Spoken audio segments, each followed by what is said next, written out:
Don't allow the narcissist to re-enter your life. Think about that for a minute. Everyone, if you like the content, please like, subscribe, and share. So don't allow the narcissist to re-enter your life. You would think that this would be second nature by now. You would think that it would be common sense. You would think that you've learned your lesson. You would think that you now know what to do and how to do it and how to protect yourself and insulate yourself. These are all the things that I teach each and every day on the channel. These are things that I call the healing path, which we are always on. We are always learning, growing, ascending, and elevating. When I say don't allow the narcissist to re-enter your life, I am not referring exclusively to the person that you are considering. Although, of course, they're at the top of that list. You see, the person you're considering tried to take you down for the count. They try to steal your energy, your hopes, your dreams, your aspirations, and everything about you. You didn't know back then what you know now. You didn't realize that another person that looked like you or sounded like you or talked like you or walked like you could be your abuser, and they could do it intentionally, deliberately, and on purpose. Now you're realizing all those things. So with almost every video I create and have created over the years, I've suggested for people to go no contact, to block that person, delete them, remove them, and all flying monkeys and people associated with them, if not now, when. You probably have done that in some capacity. Maybe you've done it full force and you've removed yourself from anybody who was 1, 2, 3, up to 6 steps away from the narcissist. That is a good thing. Maybe you're still working on breaking the ties from the narcissist. That's still a good thing because you're removing yourself from them. But maybe, let's say maybe, you've healed and everything's going great and you understand what narcissism is. You know the person who did what they did to you. You know how they did it, why they did it. You know that they were playing the long game, that they were trying to drag out that relationship as long as they could, that they took everything from you and more, and they thought that they had finished you off. And now let's say you've healed or you're doing really well, everything's going great. And this video is not exclusively for you, but you should really stay tuned because this is predominantly for you. Everything is going well. And then let's say you've relocated and your health has returned, your finances have returned, and you've weeded out all the toxicity from your life, and you now know what narcissism is and humanity and empathy and the mindset that you were in and where you are now. And lo and behold, you now are entering a new relationship. Maybe it's a friendship. Maybe it's a budding romantic relationship. Maybe you're on a dating app. Maybe you just came away from a vacation. Maybe you just joined a class, or maybe you just moved into a new neighborhood, or any and or all of those things. And then sure enough, somebody enters your life. And they appear to be one way. Maybe they appear very similar to you, like they too were in a narcissistic relationship, and they too got discarded, and they too, all their money was taken from them, and they too had a rough childhood, or whatever they were saying. And you perhaps were listening, you're like, wow, that person's really been through something. Sounds like, kind of like me, it sounds like they know what they're talking about. Well, quite possibly they have been through something. Then again, I'm gonna flip the script here. Maybe they are just playing a new angle. Maybe it's the narcissist, that dark energy source, that dark energy force appearing in a different human vehicle, a different human body. And maybe they're using a different approach, claiming, not that they haven't claimed this in the past, but this is a newfangled look they're probably or possibly using, that they too had to relocate, that they too had to start from scratch, they too had all their money taken from them. Essentially, it would be a different version of the same song and dance that probably or possibly the person you were considering told you when you first met them years ago, before you knew what narcissism was. But let's say, again, for this example, that you've healed, everything's going well, and now you're putting your guard down and you're really getting close to this person. It doesn't have to be romantic, but let's just say you're friends and you're going to the gym, or you're going on walking groups or hiking groups or hot Pilates, whatever you're doing, or hot yoga, whatever it is. Anyway, as you're doing these things, you're getting closer. And what's this person doing? What they're doing is they're really learning about you, and they're beginning to mimic you and beginning to mirror you and beginning to take up more of your time. You see, you've seen this song and dance before. You've seen this rodeo before. You've seen this record get played around and around again. But now you think that you're in a great spot. So you're thinking, no, I can see all the signs. I know what's going on. I can smell toxicity from a mile away, and I know what gaslighting and stonewalling is and silent treatment and all that. And I know, I'm sure you do. I do too. But this one, because time has passed and maybe you are open to giving people another chance, or Maybe you're willing to believe in humanity again, and I'm not saying to not believe in humanity. I'm saying when you're on the healing path, it will test you to your core. And once the dust has settled, the smoke has lifted, and the clarity arrives, and you've healed and healed properly, you'll see the world the way I see it. And even then, you still could encounter the toxic narcissist, not the one you're considering, but a different person, essentially a different wolf in sheep's clothing. So continuing on with the example, next thing you know, and you two are spending more time, and maybe they're saying, hey, you know, there's this book club or this wine club or this trip going halfway around the country. Are you interested in going? And we could share a room, or we could just be on the same plane ride or whatever. And maybe you're testing the waters with that person, saying, you know, it's not that such a bad idea. I haven't gone vacation in a long time, and I haven't been out west or out east or up north or down south in whatever country you're living in. I'll do it. I'll join the crew, and I'll join the people that are going on that expedition or that trip. You go, and next thing you know, this person has now changed.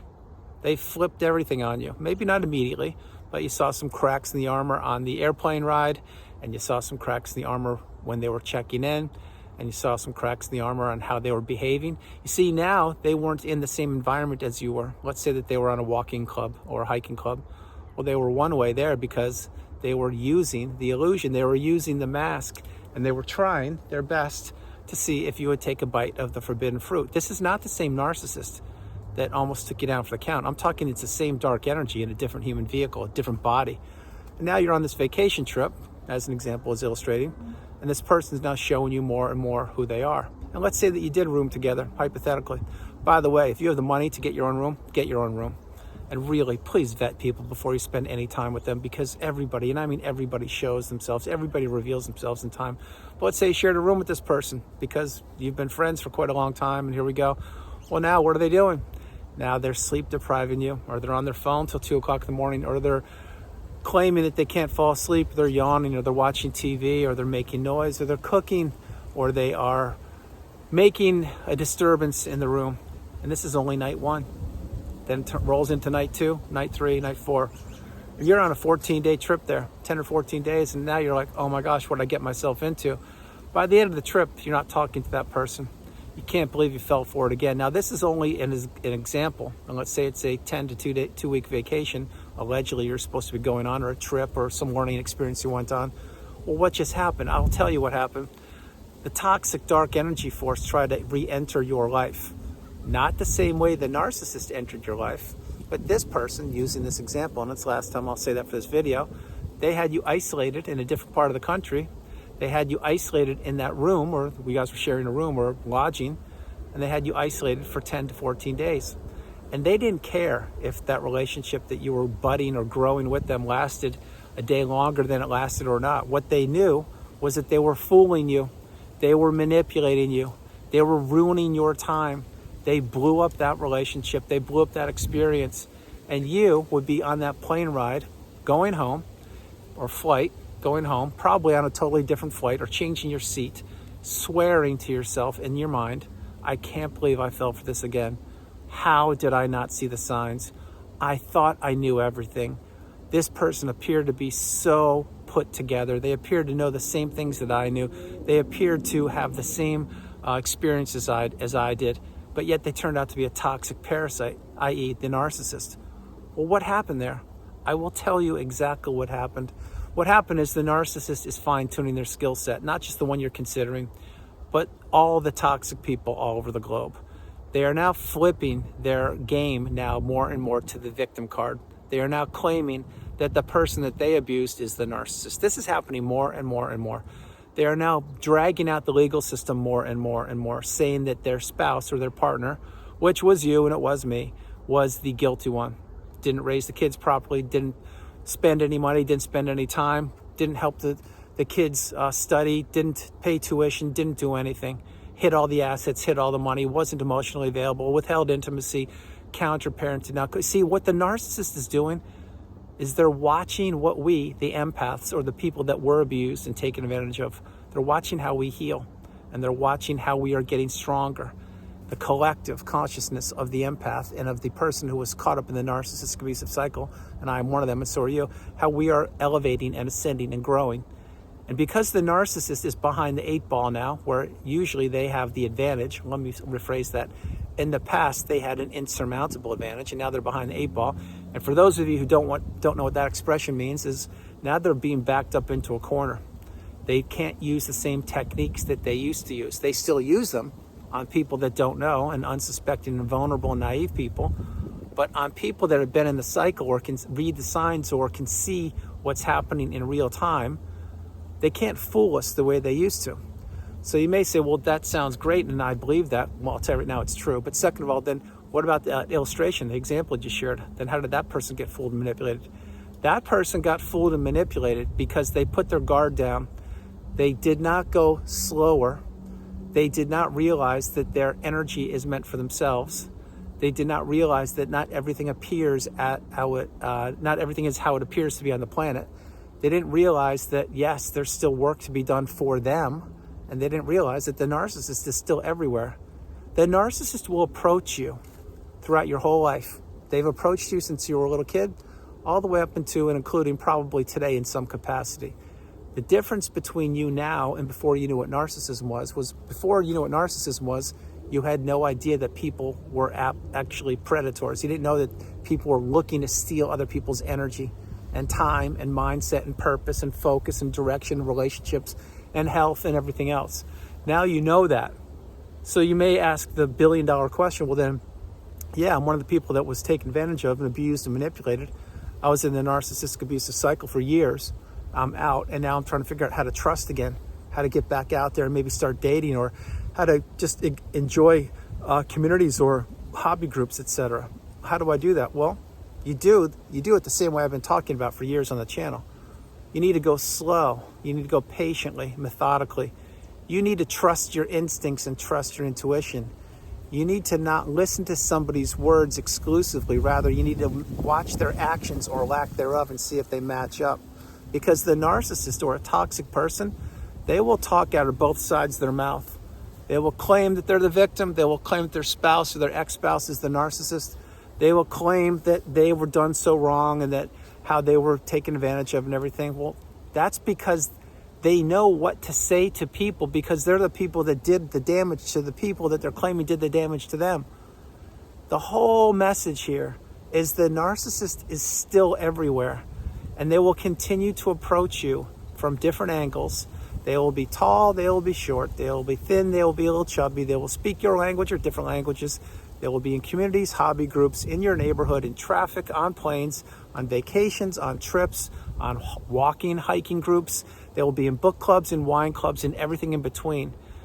You now have a wisdom. You now have a superpower. You now understand what narcissism is, and toxicity, and humanity, and empathy, and so much more.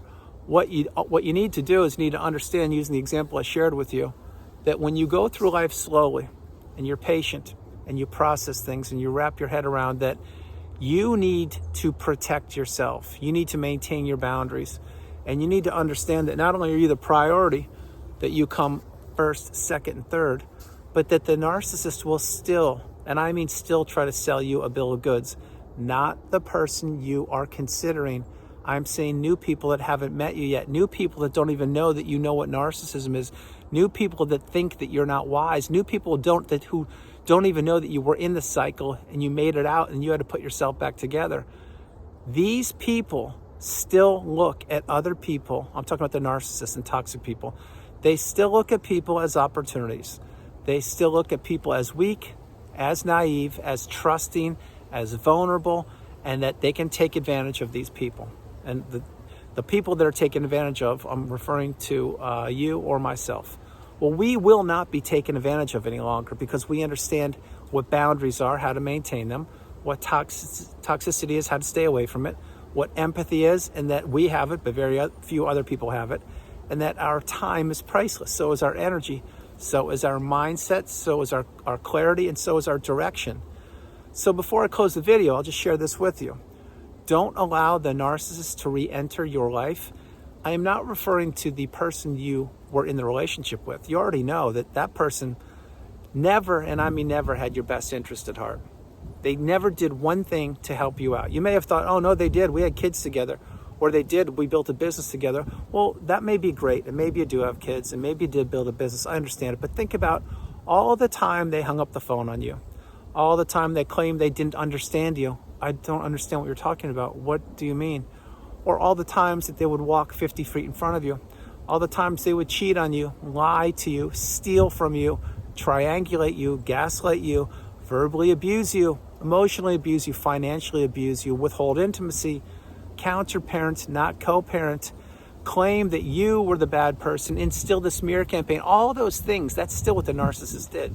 So yeah, you may have had kids, maybe you had a good period of time when you were with the narcissist. I get it. But if you look at the body of the relationship, which is the length of that relationship, and you get out that sheet of paper and write down a pro-con list, the pro are the benefits of that relationship and the cons, you're going to find out that the con list, you may need 2 or 3 journals to fill it. The pro list, you could probably write with 1 sentence, maybe 1 line, maybe 3 words. I don't know. It's up to you to figure it out. I've written pro-con lists for 5+ years now. To be fair, I do it about once every year or so. Not about what the relationship was. I've already done all that work, but about different things, about their trajectory of my life, about how I'm helping people out and what I want to accomplish and what direction I want to move in. But having said these things, I will share this before I close the video. Don't allow the narcissist to re-enter your life. It means this. Let's say that the toxic narcissist is your brother or your sister, and let's say it's been 5 years and you haven't talked to them, and they mysteriously pop up and they want to visit you. Well, why do you think they want to visit you after 5 years? Because they need something. There's one example. Another example, your ex, say it was a romantic relationship. They hoover you after 10 years. They write you an email or say they've changed, or they've found some answer or something, or they just want to give it one more chance, or they realize how much they actually missed you or loved you. You need to remember who they are, not the words they said. You need to remember what they did to you back then. It will only end worse. Let's say the narcissist is a best friend that won't talk to you after a year or 2. And they're still in your friend circle, but you don't really go to the same places when they're there because you don't want nothing to do with them. And let's say that they buy you a Christmas gift and put it on your front doorstep and say, hey, how's it going? Merry Christmas or Happy Holidays. And you're wondering, why would you do this? It's because they need something. So using those 3 examples, you don't allow that narcissist to re-enter your life ever. But it doesn't stop there. It stops with understanding, or continues with understanding, that the narcissist will be everywhere. They're all over the planet. Again, this isn't a doom and gloom video. It's just letting you know that you need to maintain your boundaries. It's very windy here. You need to maintain your boundaries, and you need to not be trusting as you used to be. And you need to understand that just because something looks or appears to be a certain way doesn't mean that's how it is in real life. Remember the lemon car, as I've shared with so many different examples over the years. I'll say it again, then I'll close the video. Used car dealership. You want to buy a car and it has a beautiful paint job and it's an amazing deal and it looks fantastic, and you're saying to yourself, I need to have this car. It's absolutely incredible. It's an incredible car. I'm going to buy it. And you buy it without even giving it a test drive. And guess what happens? You give the person the money, you get the car, you drive it off the lot. It drives about 2 miles and then it dies. Won't work, won't function. Try and take it back, and the dealer at the car dealership, the used car dealership, says, no refunds. Once it's off the lot, it is yours. You just bought a lemon, and you now just lost money, or you're going to have to dump a whole lot more money into that sinking ship because the person who sold you that car knew what it was, and they're trying to offload it and dump it on somebody else. Yes, that is a real-life example that happened to yours truly. Twice, once with a car, once with a relationship. Having said that, you need to understand that if it looks too good to be true, it probably is. And that's what the narcissist is in a nutshell. Not every narcissist looks like an Adonis or like a supermodel. Many of them don't. Many of them claim they're the victim. They need a little handout. Many of them claim that they're cerebral because they studied a book or read a novel 15 times. Many of them are the communal narcissist that hide behind the Bible or any kind of scripture. The narcissist is somatic. There's every way possible. I don't get into all those titles of narcissism because, truth be told, if people think there are 10 or 20, add a couple zeros. There are different layers upon layers upon layers of toxicity. It's not just one title or 10 titles or 30, whatever. There are thousands of them. That's why there are micro narcissists, macro, and everything in between. But having said all these things, this is why you don't allow the narcissist to re-enter your life. Once you see toxicity, post-narcissistic relationship, once you've healed, you can't unsee it. So you need to understand that, wait, I've seen that sign. I want nothing to do with it. I need to move through this relationship slower, or pull myself back, or become unavailable, or not continue to join the walking club, or whatever it is. But you need to realize that these people, they don't change. They just continue to pop up. Think about this game at the carnival or the circus or a kid's playground, whack-a-mole.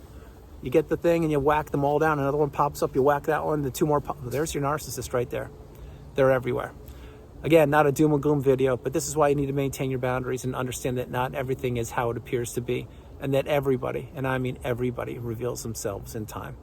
So everyone, that's the video. I hope you liked it. I loved doing it from the windy Carolinas. This is Andrew. Namaste. Have a great afternoon, evening, or morning. No matter where you are on the planet, you are not alone. I love you all, and I'll talk to you tomorrow. And it is really cold here. That's why my hair is the way it is, and that's why I'm wearing a turtleneck, etc. It's freezing, and it's only going to get colder. Winter is here. It's finally arrived. So no matter where you are, I hope you are safe. I hope you have your boundaries in place, and I hope you're maintaining no contact, and I hope that you are enjoying the mountaintop, the pinnacle of indifference. If you've arrived there, if you haven't gotten there yet, continue working, continue to grow, continue to heal, and continue to focus on yourself. I love you all. God bless you, and I'll talk to you tomorrow. Bye, everybody. It is chilly here. Bye.